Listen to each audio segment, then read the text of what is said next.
More than a that, more than a that.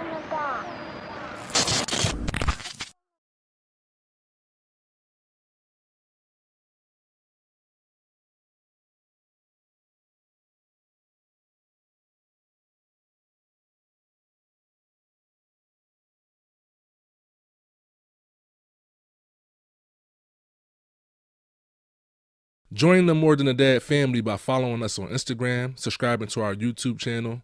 Don't forget to join our Facebook group for daily questions, motivation, dad jokes, and new dad tips.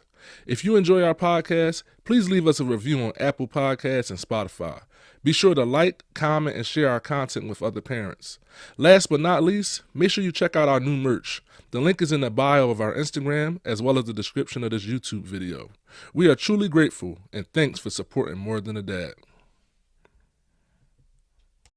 Welcome to More Than a Dad podcast. I'm your host, Lou Mobley, and I'm joined by the coolest guy on earth, Dre Moore. What's up, y'all? And we got a very, very special guest here, man. The podcast god himself, author, videographer, DJ. What don't he do, Dre? I think he do everything. I think he do a little everything, man. He rap too. Got some bars for us Photographer, man, dad, super dad. You dig? Facts, though. We got Blacky Chad in the building, baby. I appreciate y'all for having me, man. What's going on with it? Man, how's dad life? What part of it? I've experienced it in so many different ways. What you talking about? I'm just talking about the day-to-day, man. How you hanging in there? You don't really question it. You just do it. You know what I mean? Then you realize when, time go on, like, damn, I'm doing a lot. But you just be, when you in it, and you inundated in it, and you mentally in it, it ain't really nothing to think about. You got to think about it later. It's like having a kid and you with them every day. You don't notice how big they are until they go away for a week or two and come back from Virginia. And you're like, dang, you getting big. That's how it is. You just in it. Then I'd be like, wow, I did that? Yeah. You holding it down, man. I see you, man. Boxing. Yeah, yep. You know, you got you got them in there fighting in the living room. What's all that about, man? Hey, man, listen. One thing I don't want, the scariest thing, one of my two biggest fears is to lose one of my front teeth and to have some punks as kids. You know what I mean? They got to be able to defend themselves. They got to be able to know what it's like, and they got to be put in those treacherous situations early so they know how to handle themselves. That's important, man. No, you talked about fear, so I'm gonna go there. I'm gonna go there. All right. Get my surface thinking on. For sure. One of my biggest fears, with Manny, just background, stepped in and been playing Manny Pop from the beginning. Come on, man, stop that. You downgrading yourself. Already talk about I've been playing. You is what it is, though. We ain't playing. Yeah, we not playing. We ain't playing. Right. I'm just trying to elaborate, paint a picture. For, All right, for the cool. listeners. Go ahead, my bad. Bro, I'm getting my little narrating on. Oh, go ahead. My fault. So I've been Manny's dad from the beginning, but one of my biggest fears is not being able to fill a void that he might feel not knowing his real dad, or the fact that he didn't want to be involved or something like that. And I think I respect you as a dad, so we can kind of talk about this. And I've been battling the thought of, he's only 3 right now, but I've been battling the thought of when would be the perfect time to kind of keep it real with him and introduce his other dad, and Oh, we start out here? Yeah, man, we going there, man. Only because I respect y'all as dads, Obviously Dre my guy, but Black, you another person I call to get busy with this parenting stuff. So, all right, so it's like puberty. You never know when it's going to happen. It just happened at the right time, right? It's going to happen. So for me, I've experienced the same thing because my first child is not biologically mine, right? So I've taken care of her since she was 5 months inside of the womb, right? So you get to this point where it's scary because it's like you trying to move fast because you want to tell them before somebody else do. Right. And it was other people that knew it, and you don't want them to feel like everybody know but them, so they out here living a lie. So with that being said, there's those conversations that you got to have. You got to slowly do it. So I'm trying to think. I told her when she was about 7. I told her when she was about 7. And how did she take that? It didn't really affect her that much because she ain't know nothing else. Okay. Right. Now, but there are things where they could be, as her being a girl, she could be experiencing things that she might not be able or open to tell me because she's not a very boisterous person. She's not going to tell you how she feels. She's going to write it down, and it's going to take you 5 years to hear about something that happened 5 years ago. But your intentions are there, and the only thing you can do is what you can do.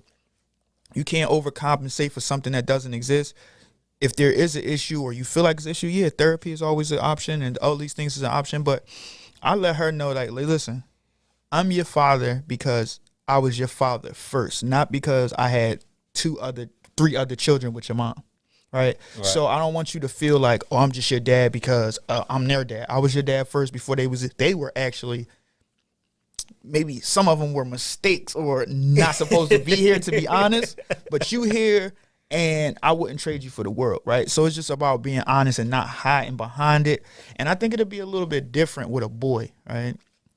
But she has gotten older, and she's come to that age where when they get to that age of discipline, of like wanting to do what their friends are doing or wanting to go do these things, and they feel like I might be a little bit too strict, they'll start to question things to see like, dang, if I was with my real dad, would he let me do the things that I want to do?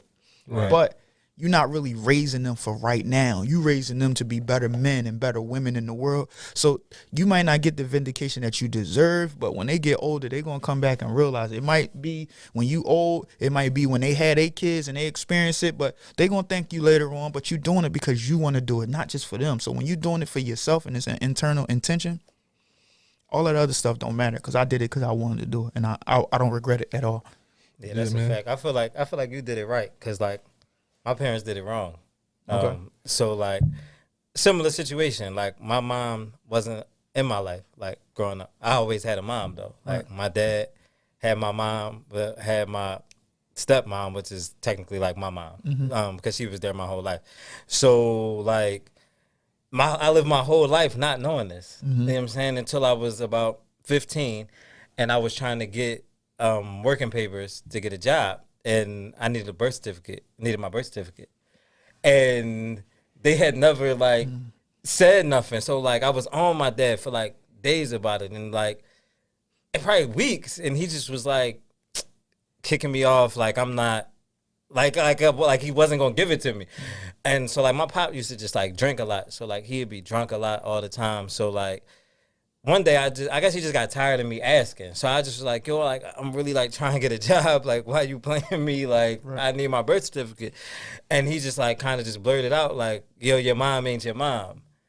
Like, just like that. Like, as plain as that is. And I'm like, man, he drunk, he tripping, he talking. Like, he just saying whatever he's saying. So I go upstairs to my mom, like, you know, Pop's downstairs, he tripping. He talking about your mom ain't your mom, whatever. And, like, she just had, like, the craziest, like, blank stare on her face. And I'm like, oh, shit. This a real thing.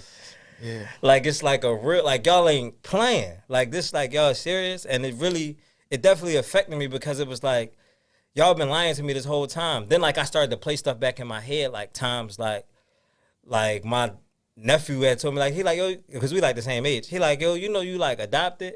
Like, he knew. He just didn't know, like, we was probably like 11. He didn't like have ways of like articulating it. So when he said it, I was just like, man, like, I don't even know what you talking about. Like, whatever you saying is like going in one ear out the other. So like I just started to play all those moments back in my head, like, dang, everybody around me really just knew.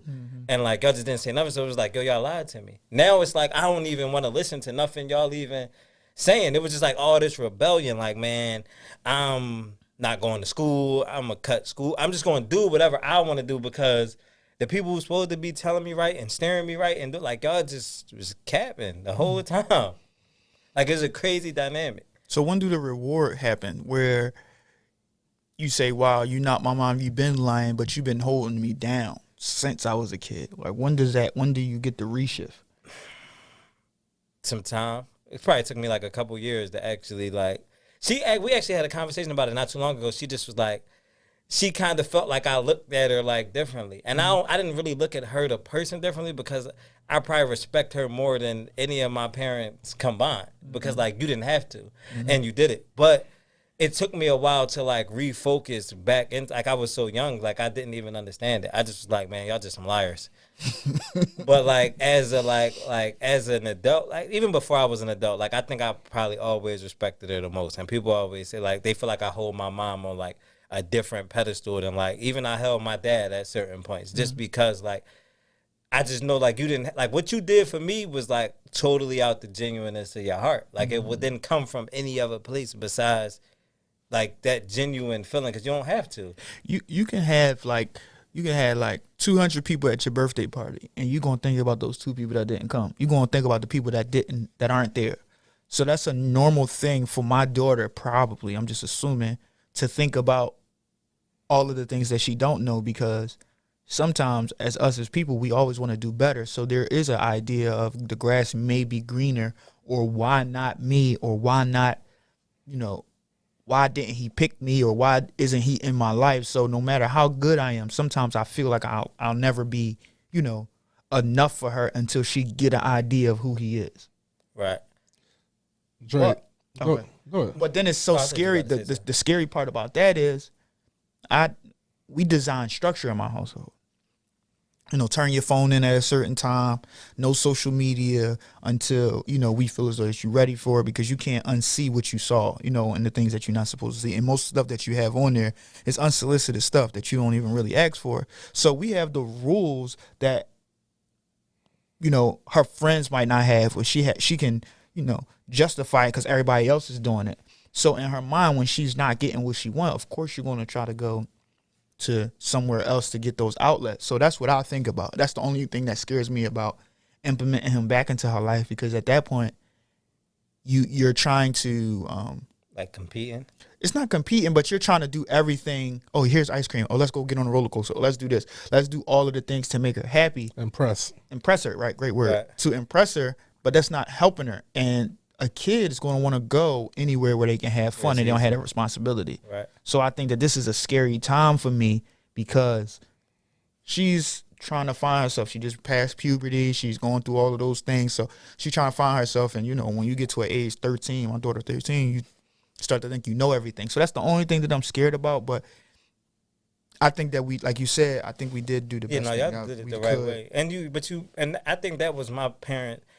I don't think I know, because they expressed that to me, like a fear of like me deciding I wanted to go over there. Mm-hmm. But in reality, like everything I wanted and had was right here. Mm-hmm. Like I wouldn't trade it. Like even as like a kid, like, like going to see my mom and stuff, it still wasn't like, it never was like home to me. Like it was like, oh, I'm at my mom's, but like, and it's cool, but it's not home. It's not the same feeling. Like the thing that y'all cultivated inside of y'all household can't be changed. Like it really can't be threatened, because like that's her safe haven, no matter what. Even if she goes out, it's like you venture out to see somewhere and the grass isn't greener, you're gonna always venture back to where you're comfortable at. And that's what y'all provided her. Yeah, but sometimes sometimes it's those kids who aren't as understanding as you or not as mature as you, and they gonna buck. And they're going to go around, and then you got to pray, and then they 25, 26, and they like, I need help. I should have listened, you know what I mean? And it might be too late. So that's the only thing I'm scared of, is things that she do that's detrimental to her progression that we worked on. Dre, what I would ask is, like, how did that really affect you, right? You said you rebelled. Like, I'm sure it had negative impact on you, right? So, like, what did you go through?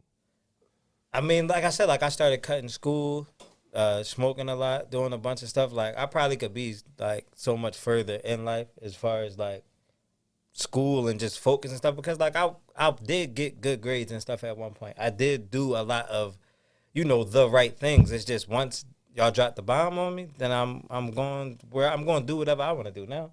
So like it definitely changes the trajectory. And the thing about it is, like, to me, I mean, I don't even know if I'd say I caught it at a good time, because like it still went left. I probably could have got out of high school with like a higher GPA, did better in high school, because they ain't planning on telling me till I was 18. That's what they said. Yeah, that was the consensus. So are you still having effects from that now? Like at 30-something years old? No. I probably got over it. I had effects till I was like 28. Like I harbored a lot of resentment. It took me a lot of time to get a lot of like closure from my mom. Like I think the first birthday I spent with her was when I turned 28, and I made it like a point to go do that so we could actually like sit down and have a conversation about, why things were the way they were. And I actually got a lot of clarity. I got some things that like, and that's another thing too. it's so deep. Like my dad and my mom controlled the narrative my entire life. Right. So like that's the thing. Like, and you only can tell a story from your perspective. So like when my dad says things to me like, "Oh, your mom was on drugs. That's why she's not in your life." He was like painting this picture as if like my mom chose drugs over me. This is what he was saying to me like at 16, at 15. Like, Right. So like you don't even know how to really take that at 15. It's like I don't even. But did he ever say that, or that's how you took it? No, that's what he said. Like that's like He said she chose drugs over you. Yeah, Oh, like wow. that's how he was like trying to spin it. And so then in my mind, that was always like, dang, my mom she was getting high. And then like after she was clean, she ain't ever fight to get me back or nothing. Like she don't really care because like my mom was clean since I was 10. Mind you, I didn't meet her till I was 15 after, we had that conversation. So like me sitting down with my mom was able to disclose information with me. Like she had been, because like when my dad had told me, and I ain't talked to him for like 2 weeks. It was the summertime, so I just was able to just stay in my room. When I came out my room and I'm like, yo, I want to meet my mom, whatever, he just went and got the number. Like, it's not like I had to find her. He had the number, had the information, everything. Like, had the information, had everything. He gave me the number. I called her. I seen her the next weekend. She hadn't, and I didn't realize this till I was 28 and we was having the conversation. She didn't know that I didn't know about her. My dad was, from the moment she got clean when I was 10, my dad was telling her, he just not ready to meet you. She didn't know that I didn't know that she existed. She didn't know they had been lying to me this whole time. So the whole time she's just trying to save face for my dad. Like I'm just giving him his space to let him, when he's comfortable to do it, to allow him to do it. He didn't really have no intention on doing it, nor did he tell her like, girl, he really don't know about you. Like we done replaced you in his life.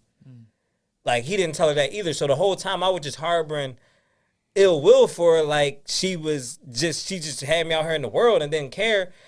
It was getting controlled too on her end. So like it was kind of like good to get both sides, but I think at that point it allowed me to actually let it go. You know what I'm saying? That along with therapy. I should I'll be talking to my therapist. My therapist is actually how I got to saying like I'm gonna sit down. I had to sit down with her. I went all these years with these narratives in my head. That's deep, bro. Yeah, it's crazy. Yeah, I just wanted to talk to y'all about it, man. That's like one of my biggest fears. Like I really want to handle this whole Manny, his biological dad situation good. You know what I mean? I don't want to, obviously it's going to be voids that I know I can't fill, and I'm going to try my best even though I know I can't. But the fear is like, But how do you know that you can't though? I mean, because the problem isn't really with me.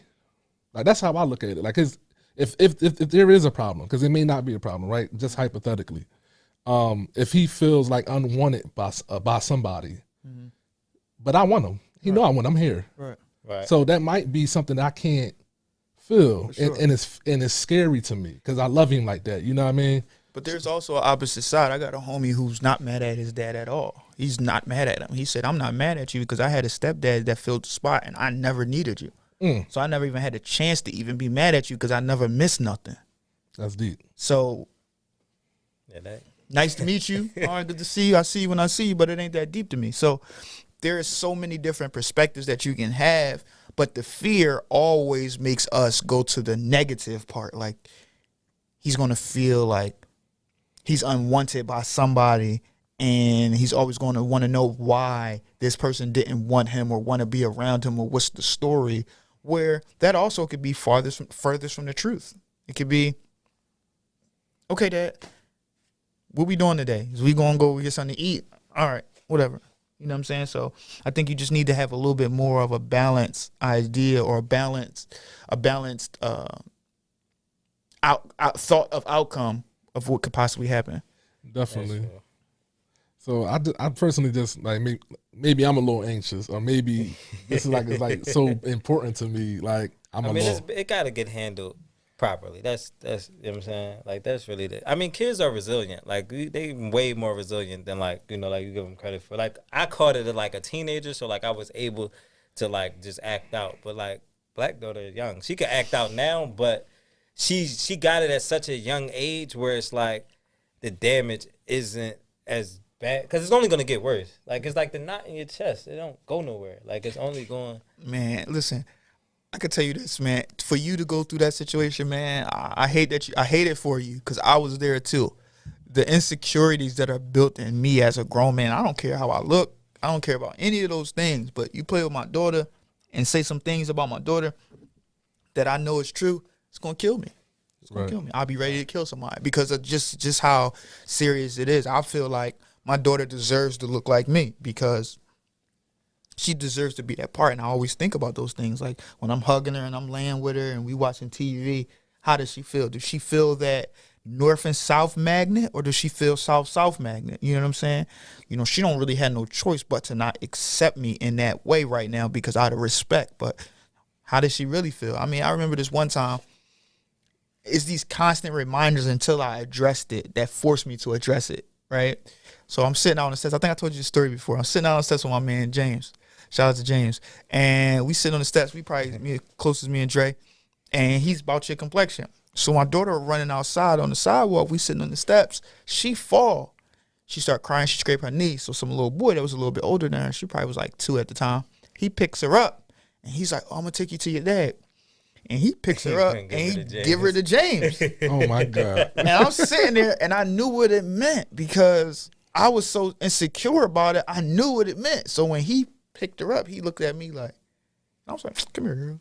And I'm playing it off, but I'm hurt because I feel like, dang, even if she's light skinned. So it's like, all right, she don't got to look like me. But if she was my complexion, I wouldn't have to deal with people questioning it, right? Because there's so many narratives that come with it. Like, yo, do he really think that's his daughter? That girl he had like that baby with, do he even know? Like, do the wife know? That's crazy. Did she tell him? So it's like, so now they looking at my wife like, you know that's not his daughter. Then it's like, I got to do too much to prove it when I'm showing pictures. Like, all right, I see Blake. All right. I see Chad. All right. Then I see her. It's like, she looked different. You know what I'm saying? So it's like, how many kids do you have? I say, all right, I got, 4. I even still count my daughter that passed away. So it's like 4. And they was like, all by the same person? And I'd be like, yeah. And it'd be like a head scratcher. But now. Yeah, and she probably don't feel it, though. You know why? Because, like, I didn't feel it. Like, my mom is probably like your complexion. That raised me. She's like your complexion. I know my complexion. Right. I never felt it. I never even thought to question it, to be honest. Because you never knew. But when you know, you question the things. But that's what I'm saying. But you can't erase when she didn't know it and how she felt. True. She can't erase. Like I've never looked at my mom and was like, dang, she dark skinned, I'm light skinned. It's a disconnect here. I never even thought to even question it. Like, and then like we all got the same. Like my mom and dad was married. But did any of the kids in the neighborhood say, man? No. Like nobody said that to you? No. Oh, you was gonna punch on them? I mean, I just think it was like, if that's my mom, that's my mom. You know what I'm saying? Like, if we gonna get into it, we gonna get into it. But like, it never happened. And I never even, like I said, that's why I was so mind blown when they said it to me, because like I never even thought to question it. Bro, you lived in a bubble, man. Like on a different scale, like people be like, your dad, that's your grandpop or something? Like people would just say that. People used to do that with my dad because he was older. that happened, but nobody never like, nobody never said like, yo, she too dark to be your mom. Like that never came across. Bro. Colorism at its finest, man. I mean, I'm just saying, through, right? but I'm just saying that to say like, love is love. It don't have no color. It don't have no. If she love you and she feel love from you, it don't. You know what I'm saying? Like it don't matter how dark you is and how light she is, because like I said, I never even thought to question it. We all got the same last name. It was what it was. You sound like that 5th grade teacher that a kid would come to after other kids was teasing them. Does he know your mom? Does she know your mom? Okay, then they can't hurt you. You can't tell it to somebody who's dealing with them insecurities. It's the unknown. It's the unknown that you think about. Like my thing is like, all right, when she's old enough to move out, will I ever see her again? Yeah. You say that now, but can you prove it? Yes. Come on, man. I can. You can't prove it. You put the work in. I did, and I understand that. That's it. That's it for me to feel like I did the best I can do, but she still got to have a mind of her own. She still got to figure these things out. My daughter love me. I know she do. She right about me. She's not a person that can talk to you verbally. That's what I'm saying. But what I'm telling you is it's just still the thoughts that you have to deal with when you're not whole about the situation. You know what I mean? Yo, like, I mean, and that's a fact. Dog, Blake can leave, dog, and you can never see him again, bro, if he don't rock with you. For sure. Same, But that's same different. concept. How? That's it sounds kind of crazy, but he can erase me from his whole database. Right. But that's still my blood. But he can still erase you. Yes, but it's a different feeling when somebody erase you that it's nothing you can do to attach yourself to that person. All right, I get it. I understand. You know what I'm saying? Like, I understand, but you already put the work in. well, yeah, I ain't tripping. And the thing It's about just some it, things you think about. my mom got 2 biological kids outside of me. See, I got the best relationship with my mom. She don't even talk to them at all. Period. Like right now, she has no communication with them. She probably will at some point, but she don't have no communication with them. She talks to me every day. So are you the pity party child? Like, No, I'm not the pity party Oh, child. man. cuz. Oh, like, what we talking about? That don't have nothing to do with the price of tea in China. Yes, it do. How? Because what I'm saying is, whether we blood or not blood, the love ain't going to be changed, bro. Okay. If she love you, she love you, and she gonna continue to love you. Dog, don't worry about it. That's cool. You know what I'm saying? I'm a phone call away. You know, some therapy because I got you. No, man. We gonna do some dad confessions, man. So I'm gonna start off. So so last week, I was running out to run some errands, but you know, I got my baby girl with me. You know, she not in daycare. She 7-8 months, and I ran out the crib, and I'm trying to remember everything that she gonna need. You know, a bottle of milk, wipes and diapers, and the whole thing, blankets and everything. And I ran out the house, and I'm running to the car to put in the car. Guess what I leave? You left her. No, I left the damn keys. So now I'm locked out the house, and I can't get in the car. She in the car. No, she is not in the car. Please do not lock us up. You better than me, cuz. No, but you know, just dad brain, bro. Like I'm just trying to remember because she needs so many gadgets and all these things to go places. Right. And making sure everything in the diaper bag and got her. And I get all the way to the car, slam the door. Ain't had no keys, bro. I got a worse one. So this is the craziest part. So it's cold outside, bro. So I'm like, yo, what am I gonna do? I start like the movie, start panicking, like heart beating fast, like who I'm gonna call, what I'm gonna do. You know, I don't really know the neighbors like that like seek shelter in their crib. Right. You know what I'm saying? Like, and I just start thinking like really crazy. I'm like, man, I'm about to go to one of these windows here. Them joints come up. So I went to one of the back windows around my crib. Mind you, I live in a suburban neighborhood. And you're too big to be climbing through a window. Yeah, you know. But my worry was, man, I'm in a suburban white neighborhood.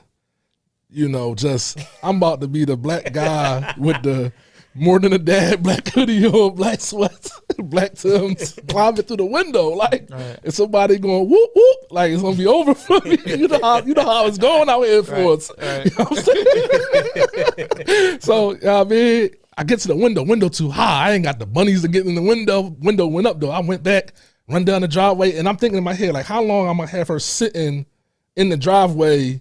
And it's cold, you feel me? That was like my biggest thing. Like how many seconds has went by? Heart beating fast, out of shape like shit. I grabbed the recycling bin joint, trash can. I'm running down the joint, put it next to the window. I stand on it. Hey, that joint getting punished. The plastic cracking. That shit can't hold this 300-pound freight. That shit breaking, right? Man, I said, forget it. I just lunged in the window. Window hurting me, hurting my stomach, all that. Window still ain't been cleaned in 5 years. Dirty as hell. I climbed through my head in the bathroom, dirty ass bathroom. Man, he be pissing on the floor. Where Osa at? Outside now. She outside, baby girl outside, don't know, rattle in her hand, just good in the driveway. Like, yeah, I mean, go in, seconds, grab the keys. Get baby girl, get in the car, man. Dad confessions, bro. Like, I don't know how I walked out the house all mindless without the keys. Like, where was we going? Bro, like, people do the darnest thing. What y'all got? Dre, you next. Yeah, man. I got crazy, John. It's similar to that, though. So, like, one morning I'm taking Ash to daycare. And mind you, we live across the street from the daycare.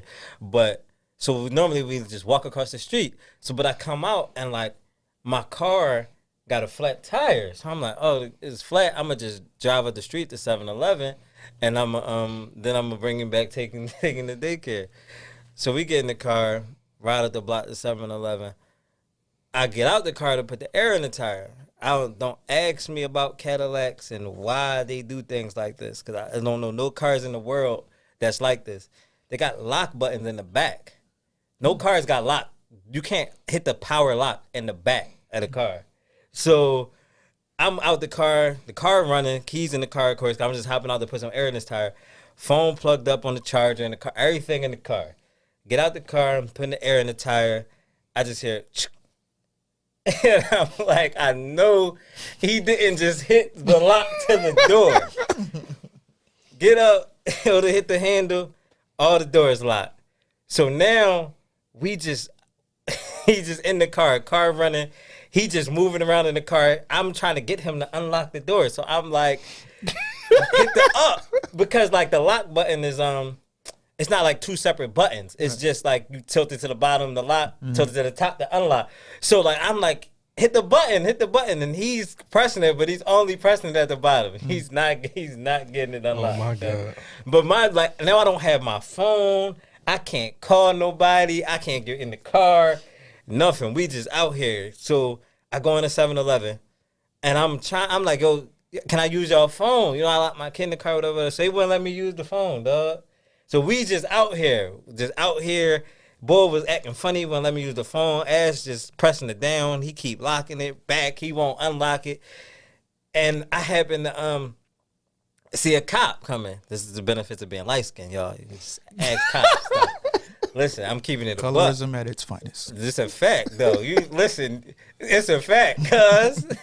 So flag the cop boy down. He come up like, yeah, I locked my son in the car. He'll never ask me like, this is your John or nothing. Like, it was a baby in the back. It's my son in the car. Can you help me get in the joint? So he got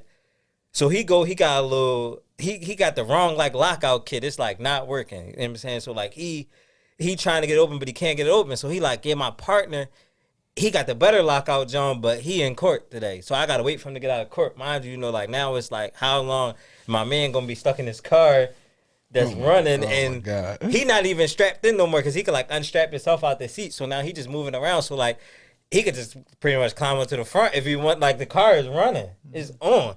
So like the cop boy can't get in. We still going back and forth. He talking about his partner in court. I can't even get. I think I used his phone to call my pop, but my pop, he was like doing something. He couldn't come. Yo, I swear to God, dog, out of nowhere, boy was like a black superhero, dog. Boy ran from across the street. Out of nowhere, like, yo, you lock out the car? I'm like, yeah. He like, yo, I got a lockout kit. Just pulled the lockout kit out of nowhere, out of some box. I don't even know where he had that. I'm sitting there. In my mind, I'm like, dang, the law right here. Boy walking around with a lockout kit. I'm probably about to get him compromised in this situation. Tickled, bro. Listen, trying to help me out. But listen, dog, boy popped that joint right up, got us right in that joint. I'm like, yo, this is nuts, cuz, man, I was getting cursed out and all that by his mom and all that. You told her? Yeah, because he had to go to school, and she was trying to figure out why he wasn't in school. And you told her? What else was I supposed to say? So, dad tips 101 on More Than a Dad podcast. Now you about to tell us the lie. There are certain things that you just don't admit. I'm not saying to forego with a lie, but you got to withhold some of the truth. But when they ask you directly, you now have to lie. Okay, I'm a very, very avid listener to the More Than a Dad podcast, and there was an episode where this guy right here, this nice light-skinned gentleman, decided to tell a young lady that was on the show that men think with logic and women think with emotion. So when you tell a woman that you locked her son in the car for a significant amount of time with the car running, her emotions start to fester. But we got out of it now. We safe. You safe now until an argument happened when she makes a mistake, and then she's going to throw that in your face when you say something to her. Listen, You lost all of your bargaining chips. But I bought that, cuz. I bought a lot of stuff. Okay, if I kill somebody, you think I'm going to the courtroom and tell them I did it? It's not the same type No, of it crime. is. It is. It is. It is. Are you insinuating that moms? So what was I supposed to say, Black? Why we was late? I got a flat. 'Cause that's also true. It was a traffic. We live across the street from the daycare. You could have found something else to do Okay. or say All to right. alleviate the thought in the back of her head. To now, So what Hey, about don't leave our son in the car when we go to school. Have a good day, baby. So since I was late, my phone was in the car, and she had called me about 15 times. So you're telling me that for every situation that happens, there's not a lie that can fix it? Cuz, man. Cuz trying to get us incriminated. Like, No, it's a certain. Listen, dog, as a man, for all of the fathers out here who's they don't have to admit it, but they understand what I'm saying. I get you what you're saying. I understand too. There are Right. certain things you just don't put yourself into, like the scrutiny that you have to deal with. Women will bring it up I and would have bring had it to up. have so many lies to cover that up, though. No, you don't. I wasn't answering my phone. He wasn't at school on time. I didn't just bring him across the street. How am I covering all that up? Dre, in real life, how has keeping it a bean in a household really helped you? Yes. Great question. Great question, Luke. Sometimes you gotta keep it a bean. Sometimes is a Sometimes. great answer. Yeah, sometimes sometimes. that was not the time to be honest. Fine, cuz lie. No, not lie. Just find a way to. Y'all lock y'all kids in the car. Bend the truth. Exactly. What the hell? You leave your kid in the car. You go. Yeah, I locked him in the car. He was sitting there in the back, rolling around. He got up out of his seat. He was. That's a fact, cuz. It was Jumanji. Listen, man. Go crazy. Man, where your confession at, cuz? I'm pretty perfect, man. So I don't really have nothing to say. I'm Lies. sorry, but Lies. I'm sorry. No, Dre, I'm actually cracking up at the fact that you really had the balls to go flag a cop down. That's what I'm saying. That's the benefit of being light skinned. Bro, He like, didn't even ask me. Listen, at the bull popped the joint up, the cop just left. He didn't even like ask me to verify this was my will. I could have just stole somebody's will and kid. He just pulled off. I was like, oh, all right. And he was I white. don't even know if that's a light skin thing. That might just be a county thing or something, bro. Nah, it's definitely a light skin thing, bro. Listen, I'd have been, you know what I'm saying? How you know you was dark skinned before? I see how they just, I already told you, man. I see how they treat, I see how they treat the other ones. The other ones, I see how they treat. Listen, man. the outside ones. Oh, my Cuz, God. I done been around your man Tone when he get pulled over. They tell him put the keys on the dashboard and your hands out the window. I'm just saying when they walk up to my wheel, they don't be talking to me that crazy. I'm like, put your keys on the dashboard, hands out the window. What they think you going? Like you on the run? You got warrants or something? Cause nigga say you got your hands out like this, cuz and key? No, cuz they treating you crazy. Listen, I understand. But it's real red. Damn, speaking of getting pulled over, yo, not that long ago, I had an illest situation.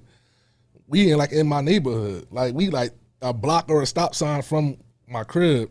Out of nowhere, you know, I'm willing, pulled on the block, reversing the driveway. Whoop, whoop, whoop, whoop, whoop, whoop. I'm in the driveway. In the driveway, bro. Like, it ain't nowhere else to go. You blocking me in the driveway, ain't nowhere to go. You got at the time, my wife, she pregnant in the wheel.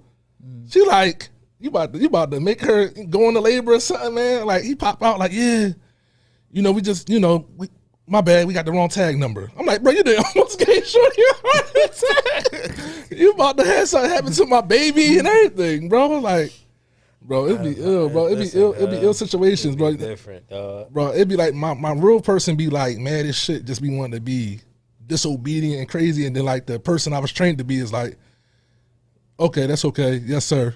You know what I mean? So like, you gotta tell him about that. Ain't even the worst one. You gotta tell him about the John Down Tasker, cuz at the Chinese. oh man, back in the day, story on More Than a Dad podcast. So back when I grew up in 31st and Tasker, we was up at the Chinese store. Me and my other good friend Kadeem, we like two of the biggest kids in the neighborhood at the time. Like, I might have been like 20, Dean was like 18. And my mom had bought me a car. It was like a 08 Impala. We parked outside the Chinese store. It's like the main Chinese store in the neighborhood. We running in there getting some Chinese food. We sitting there it's like early in the day too. It's not like late or nothing. It's like, let's say 4 p.m. Running in here to get something to eat. And then out of nowhere, I feel like we got blissed by like the narcs. And the Asian boy hopped out, like, and they was feisty, bro. They was like trying to manhandle us and like, yo, like, get out the wheel, Deem. And then they told us like you was parked in a drug dealer spot. at the Chinese store. Deem like 6'4", like 275. Like, Deem was getting removed out the wheel and up against the wall. Like, you know what I mean? Like these, and it was a lot of them. I'm gonna say it was probably like at least 8 to 12 cops. And I'm like, y'all grabbed the only 2 people in the neighborhood that's in college. That's a fact. Pulling out- People coming off of Tasker Street, like vouching, like, yeah, cuz go to Temple, IUP, like, yeah, they was. What y'all doing? Y'all weird, like parked in y'all. the drug dealer spot. That's a great. bad joint. That's a real bad It's a joint. super bad joint. You ain't got no dad confessions for real. You don't be Come doing on, that. Black. We all mess up, bro. Be human. Be human. I'm trying to think. I burnt my daughter's tongue one time. How you withholding that from us? What happened, bro? I tried to keep up with my business and not tell nobody things, but my wife know about this already because she was present. I didn't have to tell her. So you wouldn't have told her if she didn't know. Hell no! Like, what is we doing here? What is we doing here, brother? So, so this was a dark and gloomy night. This was my first child. This was, my daughter. She's 13 now, so this probably was like this was probably 13 years ago. She probably was still months, and it was time for her to get her bottle. And you take the bottle and you squeeze the nipple and put it on your wrist to make sure it's good temperature. Done that. Yeah, it's good temperature, and it was a little cold, so I was like, all right, let me put it in the microwave. Put the bottle in the microwave, take the bottle out. You shouldn't do that, by the way, with the plastic and the things in the microwave. You shouldn't do it. Dad tip. But keep going.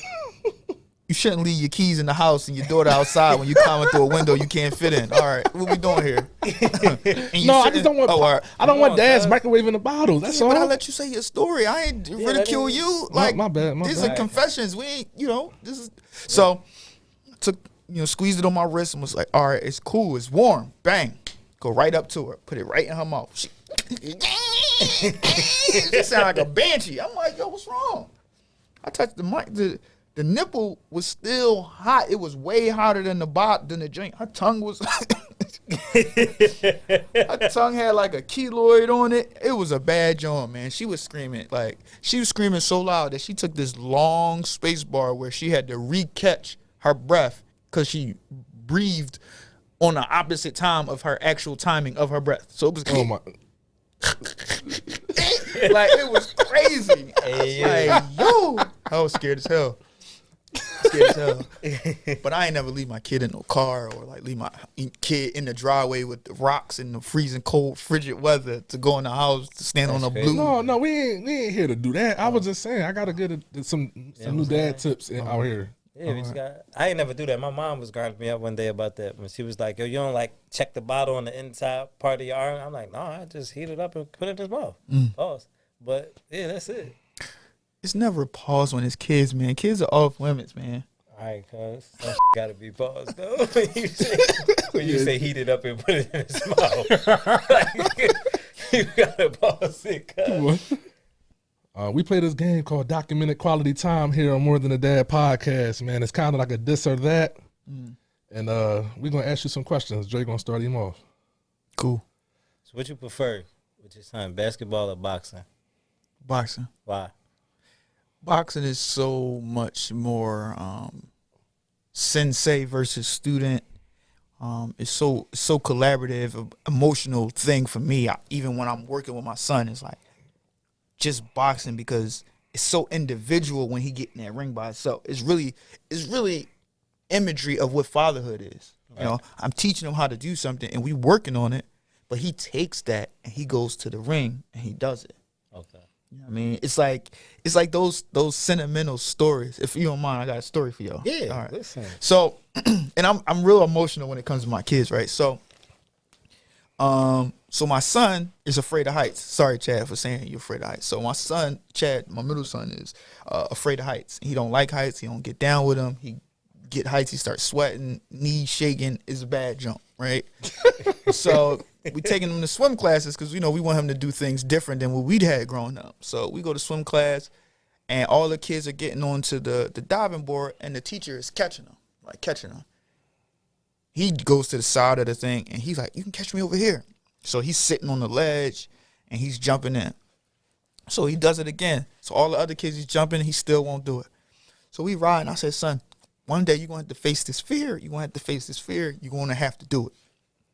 He's like, I know, I'm going to do it. Next time, don't do it again. Next time, he get up there, he go all the way to the end. Won't do it. So we had this real talk, and I just really got emotional. Mind you, he's like 5 or 6 at the time.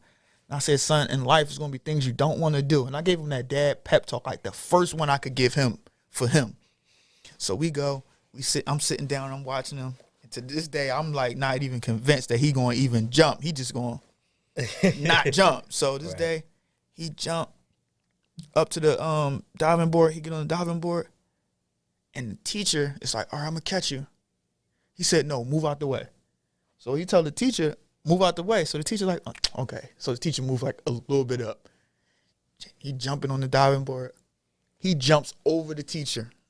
Cups, goes right into the water. Whoosh. So I'm like so amazed. But I'm like, all right, come up.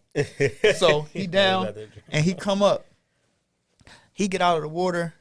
He clapping, and he just said, Daddy, Daddy, Daddy, you see me? You see me? I did it. And it was just like the most triumphant thing in my life that I ever experienced with him. He puts his hands in the air, and he starts trying to run to me. So I'm trying to be a cool dad. Like, son, don't run, don't run. So he runs into me, and he hugs me. He said, Dad, I love you. And it meant so much to me to be able to share that moment with him. And that's something I always remember. So when it comes to boxing, to be able to see him get in the ring and never be scared and do the things that I teach him, I take boxing over that any day. No, that's hard. You do a lot of things. So are you more likely to be teaching your kids how to do videography work or photography work? Photography. Because I think if you fall in love with photography, you're going to one day have that knack to try video, but photography first, yeah. Are you more likely to be teaching your kids how to make candles or DJing? Teaching them how to DJ. DJ for sure. No, candles. We said that because we said that. No, candles, because I think DJing is a vibe. That's something you got to have. Like, that's something It's in energy. you. Now, this is something I could teach you how to make some money on both ends, but I feel like I want you to fall in love with that. You got to know music. And I teach you the candles, yeah. Candles. Yeah, because you got to have that element to yourself, man. Yeah, candles. Yeah, that's all we got, man. Y'all serious? This is it? We appreciate you, yes. Oh, yeah. All right, y'all, okay. All right. Hey, Black, we want to thank you for coming no, to Bless we More Than a appreciate you Dad. for coming, If you guys don't know, First of all, you never get Black to do nothing that he not inspired by. A long time ago when I first met Black, I asked him to do something for me, and he told me if it don't inspire him, he not going to do it. So, and that was like my first interaction with him, and I said, damn, boy really like a genuine boy, because some people are just fake it and do, you know what I'm saying, because they fake. But he was like, no, I can't. I quit my job 2019 to be able to do everything I want. I can't do nothing I don't want to do. So that's why we appreciate you for I coming to do appreciate this. that, hey, Black, you real important, man. Let me give you some roses, man. yeah. I appreciate it. So, Black, you real important to me. You know, we went to the same college. We didn't know each other in college. Facts. We actually started communicating over Instagram. I just reached out to you because I seen you doing multiple podcasts. I'm like, man, he must know something about this that I don't know. You actually were a big inspiration and a big help with both the shows I've started. And your feedback and, you know, all your mentorship, we really appreciate. You know, a lot of things, tips that you give us, we have executed here. And I just want to make sure you know you appreciate it. Thank you, even down to the merch and setting up the online store and everything, man. We really appreciate it, bro. And I appreciate you because, you know, I did my part, which was cool, but it still takes a person to want to do it for themselves, right? So anything I say, bro, do this. I know it works because I've done it, but you guys took the torch and went with it. So I commend you guys for actually being what y'all say y'all want to be about, man. And I'm a fan of the show. I listen to it every Friday. That's probably one of my biggest things to do. After I drop my kids off, I'm like, yo, this is something. It's like how you watch Ellen and every night or every day. This is something that I really like, not just because y'all my dogs and my friends. I really enjoy where y'all going with this, and I wish you guys the best with this. We appreciate that. Yeah. I mean, we want to thank all the listeners. The support has been incredible. Make sure you check out our online store. Joe, you got anything, man? No. We catch y'all next time. See y'all next week. Thank If you for are a single mom, I knew you was gonna get this. please understand the difference between being a single mom, a single parent, and a single woman. It is disrespectful to all of the single moms out there, the single parents out there who are really busting their behind 2-3 jobs, all of these things to do what they got to do for their kids or their family. It's very disrespectful. So if you're a single woman, if you're not with the dad and the dad is taking care of the kid, you a single woman. Don't harbor that over no kid, and don't be out here lying. If he paying child support, if he getting his kids every other weekend, if he doing the things that he's supposed to do, or you stopping him from seeing his kid, stop frauding. I appreciate y'all. Appreciate you, dog. Oh, how you gonna drop that nugget, man? We got a pod. Hold on. So what inspired that to jump out of you? Where did that come from? I hear it so much, right? I hear that. I hear alpha female. I hate it. I hate when I hear somebody say that they're alpha female. That is not supposed to be the other. When a man says this woman is an alpha woman or alpha female, he's basically saying he doesn't have the financial capacity. He doesn't have the gall or the heart to be able to stand in a room with that woman. She makes him feel small. And when a woman says I'm an alpha female or I'm an alpha woman, she's basically saying she wants to be a man. Right. So I hear that a lot. So when I hear a woman say, I'm a single parent, do you know what that is? Do you know what being a single parent? That means everything is done and coming from you. School, there's no help. You by yourself. There's no help from the dad. There's no help from the family. That is a single parent. But if you are a co-parent, you a co-parent. If the dad helps and you help, y'all tag team, y'all share custody and all of that, you are a single woman. This is an idea that we've been experiencing for so many years, that when you push a baby out of your vagina, it gives you an ultimate power to be able to inflict pain on a man because you had the baby. So they use this as a bargaining chip to control so many different ideas and narratives. I'm sorry. I just so No, passionate about to the that. next level. It seemed like it ticked him off. I was just curious. You know, we did have a young lady on here, and I think I referenced her as a single mom. And I guess you're saying, Yeah, I heard that episode. right. So It burned me out. It burnt you out. Yeah, she burned me out. No, Because she contradicted herself so many times. She said that her son lives, and I'm sorry, I'm just speaking of what I listened to. She said the son lives with the dad. right. She says her and the dad got a weird relationship because they're nice to each other. When she calls, he gives her what she needs.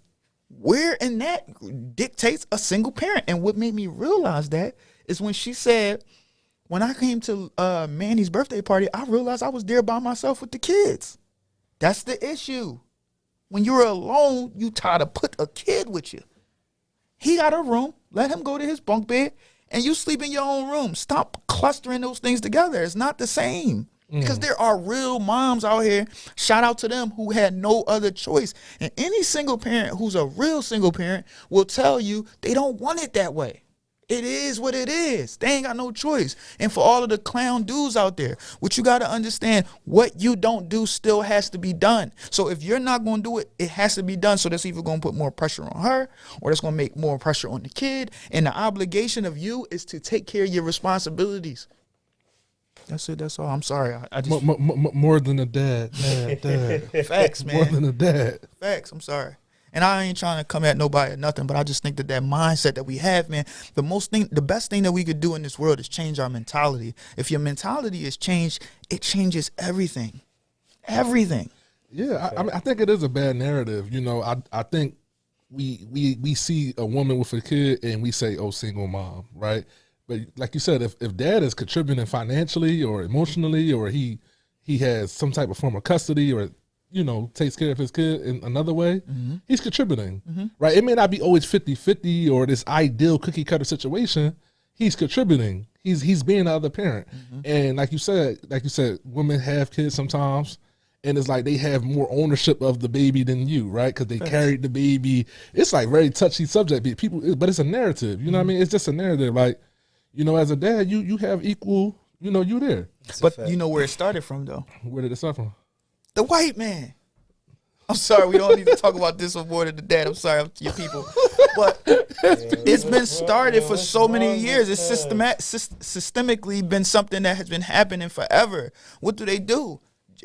Whether you say Willie Lynch is real or not, whether it's a false idea of what actual human was, it doesn't take it away that people still celebrate Santa Claus and they know he's not real, right? So the practices of Willie Lynch passed down.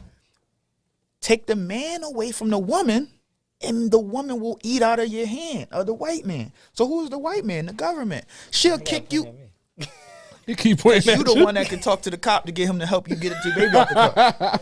Me, he bust the window and locked me up. But anyway, had you eating out the hand, that's so subliminal, but it just makes so much sense. A woman will kick you out the house to get food stamps and $212 every 2 weeks. So the presence of a man is not as valid as it's supposed to be. It's important to have a man in the house, right? So a woman will kick you out. Back in the day, if you ever seen a movie with James Earl Jones called Claudine or Claudette, when the social worker would come, they would have to hide the toaster, the TV. They had to hide all that stuff, and he couldn't even be there. The goal was to push the man out, whether it was war, whether it was mass incarceration, whether it was just to get him out the house so that way the woman can decide to live off of. Why you think people live paying? It's people out here paying $32 in rent. You think they're going to want to do better for themselves? That's how you keep people down. We is out of the picture because systematically it's been designed that way. And then the woman makes themselves feel like they don't need you because it's like, I still want my food stamps. And then after that mentality is, I don't need no man because my mom took care of me by herself. So systemically, you're passing on. It's like a killer whale. If you take a killer whale and you pass his sperm on to somebody else, you're building up a killer whale. Right. That's just how it goes. So how you think we should attack that narrative? Like, how do we tear some of that down and rebuild? Mentality. You got to teach it. You got to understand. Parents, listen, if you had a bad situation with a man, mom, teaching that to your daughter that she going to be all right ain't the way. You got to realize that you wanted a man. It just didn't happen for you.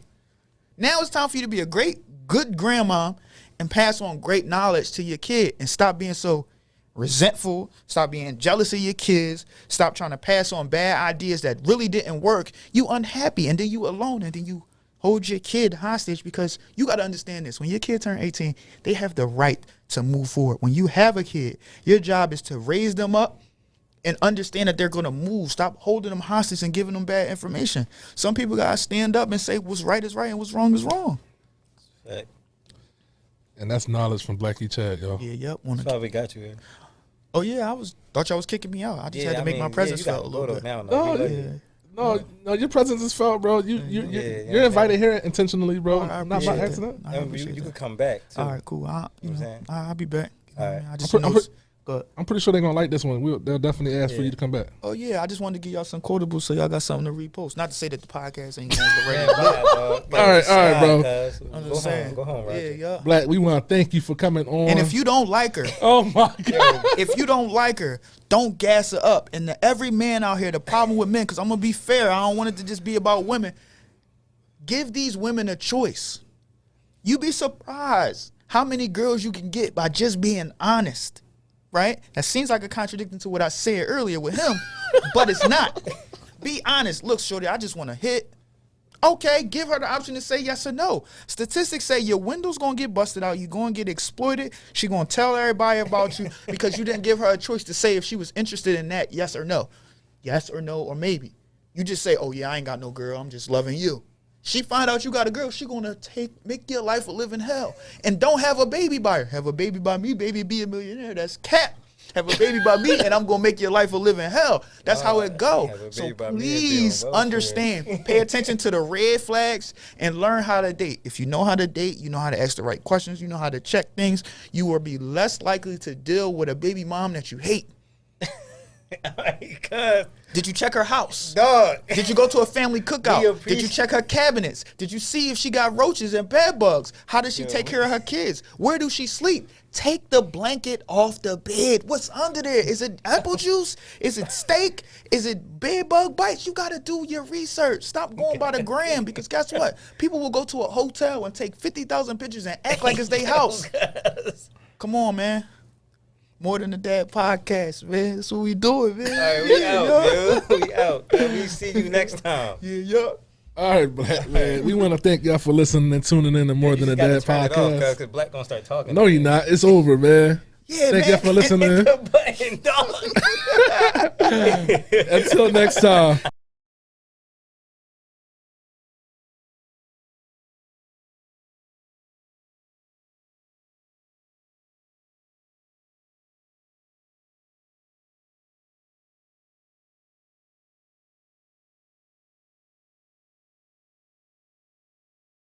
More than that. More than that.